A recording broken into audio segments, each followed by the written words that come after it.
संसद चली अयोध्या राम मंदिर उपर आलोचना आज लोकसभा बजेट अधिवेशन शेष दिन में राम मंदिर निर्माण और रामलला प्राण प्रतिष्ठा उपर आलोचना होगी। अध्यक्षता का भारत को मिली। भारत को बहुत सम्मान मिला।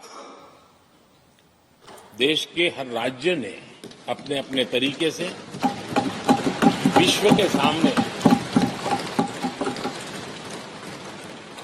भारत का सामर्थ्य और अपने राज्य की पहचान बखूबी प्रस्तुत की, जिसका प्रभाव आज भी विश्व के मन पर है।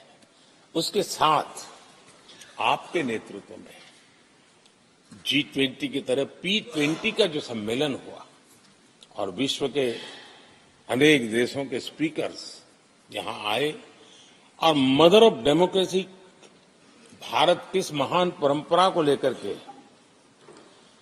किस डेमोक्रेटिक वैल्यूज को लेकर के सदियों से हम आगे बढ़े हैं।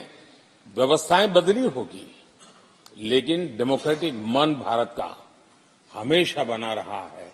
उस बात को आपने विश्व के स्पीकर्स के सामने बखूबी प्रस्तुत की और भारत को लोकतांत्रिक व्यवस्थाओं में भी एक प्रतिष्ठा प्राप्त कराने का काम आपके नेतृत्व में हुआ। आदरणीय सभापति जी, मैं एक बात के लिए आपका विशेष अभिनंदन करना चाहता हूं। शायद हमारे सभी माननीय सांसदों का और मीडिया का भी उस तरफ ध्यान नहीं गया है। हम संविधान सदन जिसको कहते हैं, जो पुरानी संसद, जिसमें महापुरुषों के जन्म जयंती निमित्त उनकी प्रतिमा को पुष्प चढ़ाने के लिए हम लोग एकत्र आते हैं, लेकिन वो एक 10 मिनट का इवेंट होता था और चले जाते थे। आपने देश भर में इन महापुरुषों के लिए वक्तृत्व स्पर्धा, निबंध स्पर्धा का एक अभियान चलाया। उसमें से जो बेस्ट ऑरेटर होते थे और बेस्ट एसेज होते थे, हर राज्य से 2-2 बालक उस दिन दिल्ली आते थे और उस महापुरुष की जन्म जयंती के समय, पुष्प वर्षा के समय वो मौजूद रहते थे, देश के नेताओं को, और बाद में वो पूरा दिन भर रह करके उस पर अपना व्याख्यान देते थे। वे दिल्ली के अन्य स्थान पर जाते थे, वो सांसद की गतिविधियों को समझते थे। यानी अपने ये निरंतर प्रक्रिया चला करके देश के लाखों विद्यार्थियों को भारत की संसदीय परंपरा से जोड़ने का बहुत बड़ा काम किया। और ये परंपरा ये आपके खाते में रहेगी और आने वाले समय में हर कोई बड़े गौरव के साथ इस परंपरा को आगे बढ़ाएगा। मैं इसके लिए भी आपका अभिनंदन करता हूं। आदरणीय अध्यक्ष जी, संसद की लाइब्रेरी जिसको उपयोग करना चाहिए वो कितना कर पाते थे वो तो मैं नहीं कह सकता हूं, लेकिन आपने उसके दरवाजे सामान्य व्यक्ति के लिए खोल दिए। ज्ञान का ये खजाना, परंपराओं की विरासत, उसको आपने जन सामान्य के लिए खोल करके बहुत बड़ी सेवा की है। मैं इसके लिए भी आपका हृदय से अभिनंदन करता हूं। पेपरलेस पार्लियामेंट, डिजिटलाइजेशन, अपने आधुनिक टेक्नोलॉजी हमारी व्यवस्था में कैसे बने। शुरू में कुछ साथियों को दिक्कत रही, लेकिन अब सब इसके साथ आदी हो गए हैं। सब मैं देखता हूं, जब यहां बैठे हैं तो कुछ न कुछ करते रहते हैं। तो अपने आप में एक बहुत बड़ा काम आपने किया है। ये एक स्थायी व्यवस्थाएं आपने निर्माण की है। मैं इसके लिए आपका बहुत आभार व्यक्त करता हूं। आदरणीय अध्यक्ष जी, आपकी कुशलता और माननीय सांसदों की जागरूकता, उन सबका संयुक्त प्रयास मैं कह सकता हूं कि जिसके कारण 17वीं लोकसभा की प्रोडक्टिविटी करीब 97% रही है।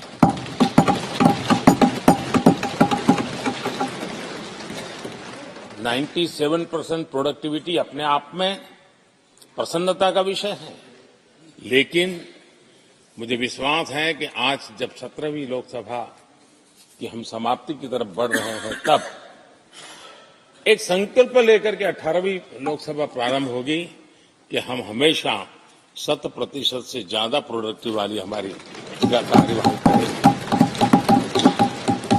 और उसमें भी 7 सत्र 100% से भी ज्यादा प्रोडक्टिविटी वाले होंगे।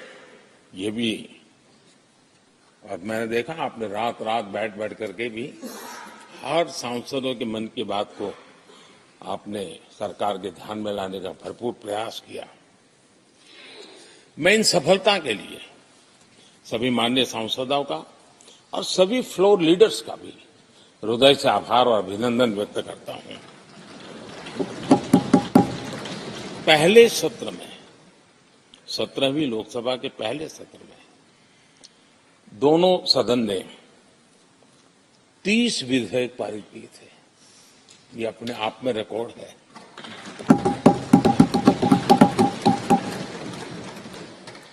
और एक नए नए बेंचमार्क 17वीं लोकसभा ने बनाए हैं।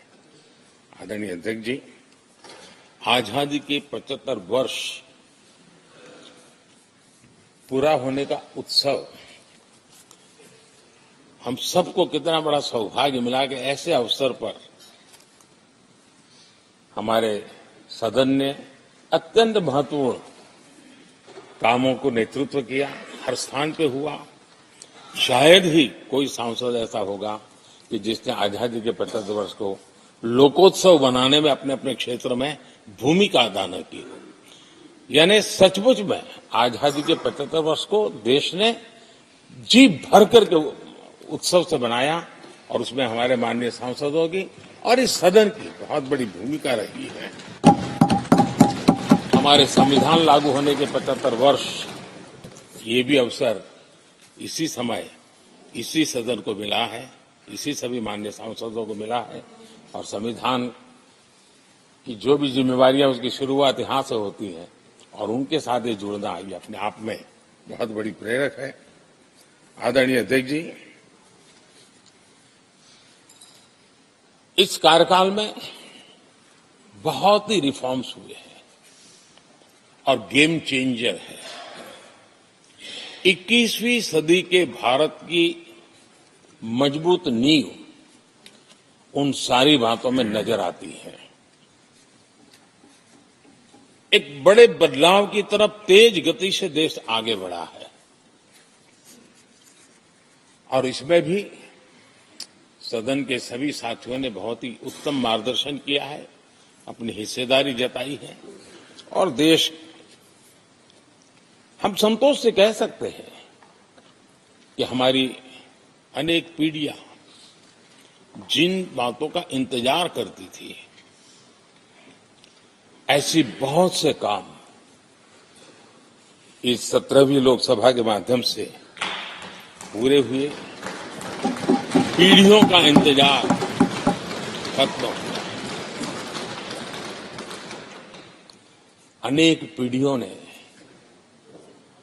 एक संविधान, इसके लिए सपना देखा था, लेकिन हर पल उस संविधान में एक दरार दिखाई देती थी, एक खाई नजर आती थी, एक रुकावट चुभती थी। लेकिन इसी सदन ने धारा 360, आर्टिकल 360 हटा करके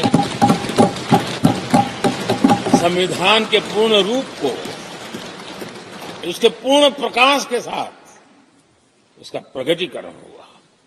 और मैं मानता हूं, जब संविधान के 75 वर्ष हुए हैं, जिन जिन महापुरुषों ने संविधान को बनाया है, उनकी आत्मा जहां भी होगी, जरूर हमें आशीर्वाद देते होंगे ये काम उनने पूरा किया।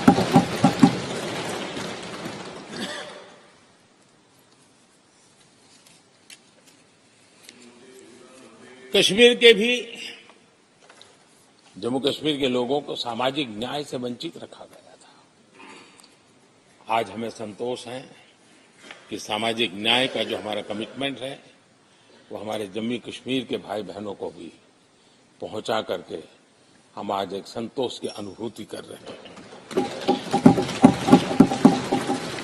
आदरणीय अध्यक्ष जी, आतंकवाद नासूर बनके देश के सीने पर गोलियां चलाता रहता था।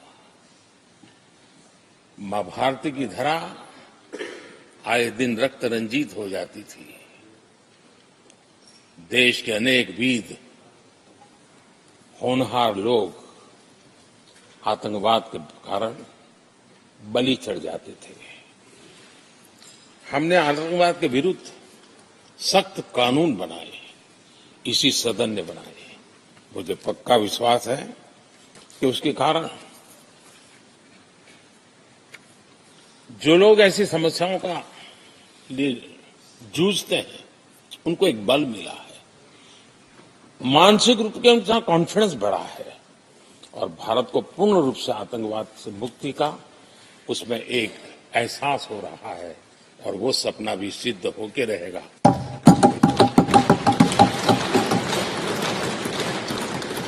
हम 75 साल तक अंग्रेजों की दी हुई दंड संहिता में जीते रहे। हम गर्व से कहेंगे, देश को, नई पीढ़ी को कहेंगे, आप अपने पोते पोती को कह सकेंगे गर्व से कि देश 75 साल भले दंड संहिता में जिया, लेकिन अब आने वाली पीढ़ी न्याय संहिता में जिएगी।